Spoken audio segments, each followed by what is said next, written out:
Steel plant కాపాడుకోవాల్సిన బాధ్యత అందరిపై ఉందన్నారు ప్రజాశాంతి పార్టీ అధ్యక్షుడు కేఏ పాల్. స్టీల్ ప్లాంట్ ప్రైవేటీకరణ విషయంలో కేంద్ర విధానాన్ని ఆయన తప్పుపట్టారు.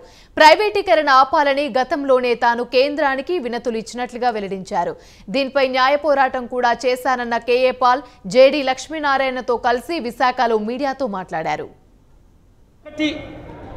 మరోసారి జేడీ గారు వచ్చారు కనుక నేను రిపీట్ చేస్తున్నాను.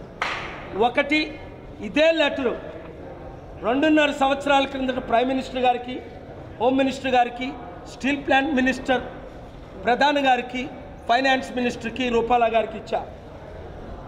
ఒకటి, స్టీల్ ప్లాంట్ ప్రైవేటైజేషన్ చేయకూడదు, దానికి కావాల్సిన నష్టపరిహారం మేము ఇస్తాం, నిజంగా నష్టం ఉంటే ఒక 3 సిట్టింగ్ జడ్జిలు వేసి తెలుగువారిని న్యాయపరంగా విచారణ చేయండి. రెండవది,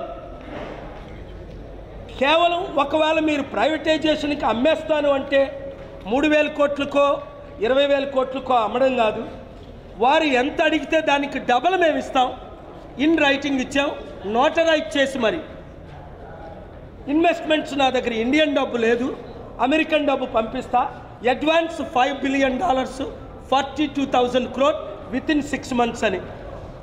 మూడవది, మీరు ఒకవేళ స్టీల్ ప్లాంట్ ప్రైవేటైజేషన్ పేరుతో అమ్మితే మా స్టేట్ గవర్నమెంట్కి అమ్మండి, అది ఏ గవర్నమెంట్ అయినప్పటికీ మేము రన్ చేసుకుంటాం.